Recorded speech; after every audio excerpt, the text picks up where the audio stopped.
திடீர்னு ஒரு ரவா உப்புமா பண்ணுவேன். அந்த நாள்லலாம் வெங்காயம் சேர்த்துக்க மாட்டாள். அவள்லாம் ஆற்றுக்கு வந்தாக்க அவளுக்கு இந்த மாதிரி ஒரு ரவா உப்புமா பண்ணி கொடுப்போம்.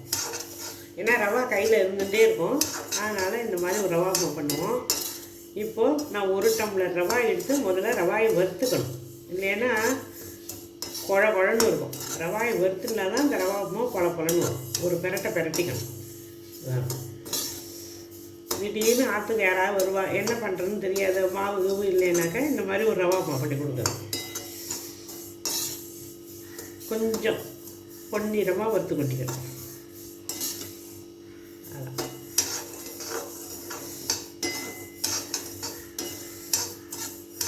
நீங்கள் தாளித்து கொட்டிட்டு அதில் கூட இந்த ரவாயை போட்டு வறுத்துக்கலாம்.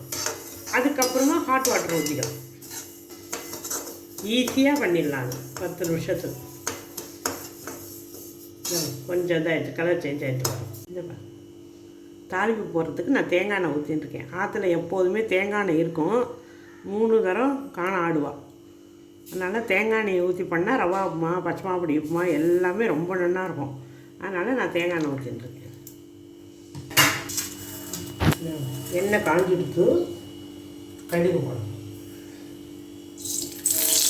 கொஞ்சம் தாளிப்பெல்லாம் கொஞ்சம் கூட போட்டான்னா, கூடனா ரொம்ப கிடையாது, கொஞ்சம் பாத்திரம் மாதிரி போனோம். அப்போ தான் நல்லா இருக்கும். கடுகு உரிச்சிட்டு உளுத்தம்பருப்பு,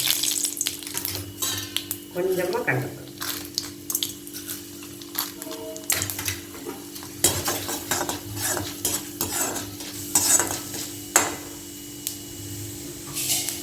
இதுக்கு வாசனைக்கு பெருங்காயம். இந்த உப்புமா தான் வெங்காயம் போட்டு பண்ணுறத விட சூப்பராக இருக்கும். இப்போ தக்காளி, 1 தக்காளி கட் பண்ணி வச்சுருக்கேன். 2 பச்சை மிளகாய், கொஞ்சமாக இஞ்சி,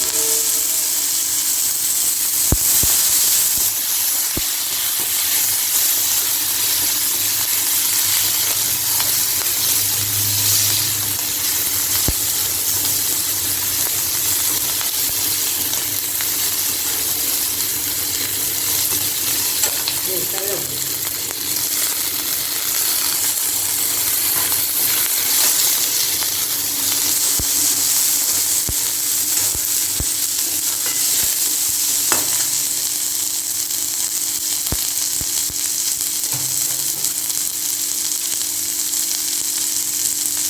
கோல்டு வின்னர் பொடி,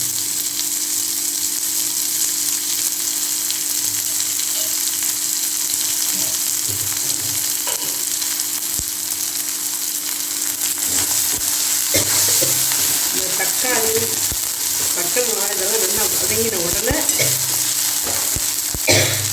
வாட்டர் ஊற்றும். 1 டம்ளர் ரவா எடுத்துனா 2 டம்ளர் தண்ணி ஊற்றணும். நல்லா ஊற்றி அப்போ தான் நல்லா இருக்கும். இல்லைன்னா 1.25 டம்ளர் ஊற்றும்.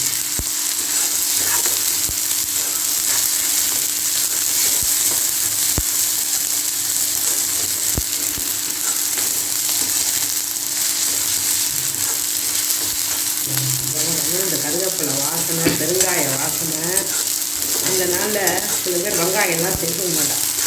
எங்கள் சுற்றி எல்லாம் சேர்த்துக்க மாட்டான். திடீர்னு ஆற்றுக்கு வந்தால் என்ன பண்ணி கொடுக்குறது, மாவு இல்லைன்னா இந்த மாதிரி ஒரு உப்புமா பண்ணி கொடுக்கும். இது தொட்டுக்கிறதுக்கு சுகர் வச்சுன்னு சாப்பிட்டாலே ரொம்ப நல்லா நல்லா வதங்கிட்டு அப்போனா 2 டம்ளர் தண்ணி ஊற்றணும்.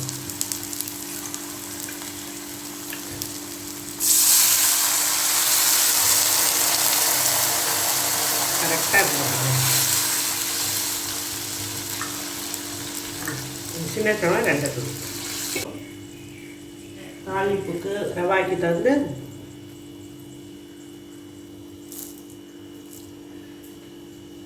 நல்லா கொதிச்சதுக்கப்புறம் அந்த ரவாயை கொட்டி கலர வேண்டியதுதான். ரொம்ப ஈஸியாக பண்ணிடலாம். வெஜிடபிள்ஸ் உப்புமாங்கிறது வெங்காயம், கேரட்டு, பீன்ஸு முன்னாடி ஒரு வீடியோ போட்டிருக்கேன். அது இது சிம்பிளாக ஈஸியாக ஒரு ஈவினிங் பசிக்கிறது ஒன்று ஆற்றுல கேரட்லாம் இல்லை அப்படின்னா இந்த மாதிரி பண்ணி கொடுக்கும்.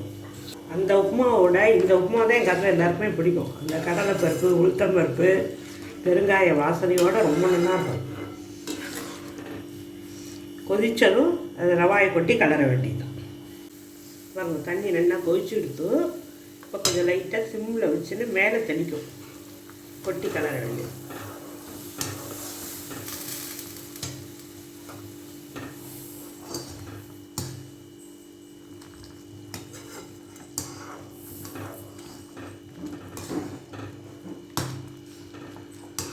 நீங்கள் தாளிப்பு போட்டு அதில் கூட இந்த ரவாயை போட்டு வறுத்துக்கலாம்.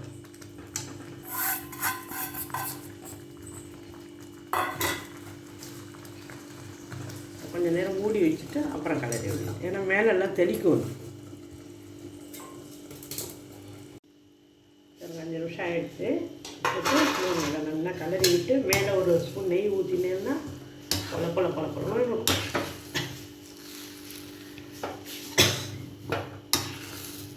ஒரு வயசு குழந்தையா இருக்கும்போது எங்கள் பேத்திக்கு ரவா மாவு தான் பிடிக்கும். இந்த மாதிரி பண்ணி ஊட்டினா நல்லா சர்க்கரையை தொட்டுண்டு சர்க்கரையை நெய்யை தொட்டு ஊட்டினா சூப்பராக ஒரு புட்டு மாதிரி இருப்பாள்.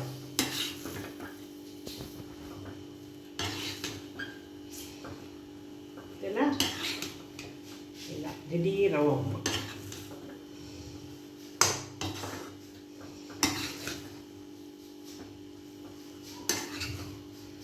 நீங்கள் இந்த வெஜிடபிள்ஸ் உப்புமா சாப்பிட்டு பாருங்க, இதே மாதிரி பண்ணி இதையும் சாப்பிட்டு பாருங்க, ரொம்ப டேஸ்ட்டாக இருக்கும். இந்த பெருங்காய வாசனை, கடலைப்பருப்பு, உளுத்தம்பருப்பு, கருவேப்பிலை, தேங்காய் எண்ணெய் இதெல்லாம் நல்லா வந்து புட்டு மாதிரி ஆகிட்டு பாருங்க.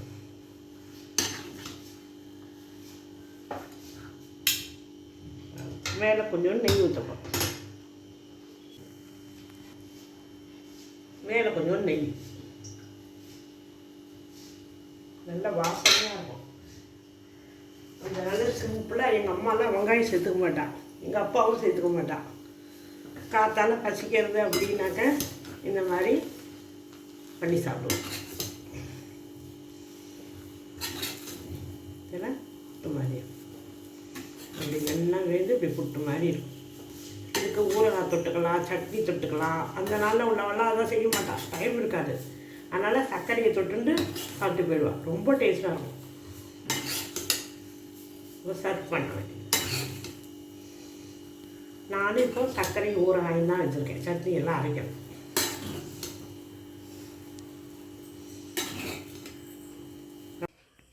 ரவா உப்புமா ரெடி ஆகிடுச்சு. நான் தொட்டுக்கிறதுக்கு என் பேத்திக்கு சுகர் வச்சுருக்கேன். இது ரொம்ப டேஸ்ட்டாகவும் இருக்கும், ரொம்ப நன்னாகவும் இருக்கும். ஈஸியாக பண்ணிடலாம். பிடிச்சிருந்தால் இந்த மெத்தடில் பண்ணி பாருங்க. லைக் பண்ணுங்க, ஷேர் பண்ணுங்க, மறக்காமல் சப்ஸ்கிரைப் பண்ணுங்கள்.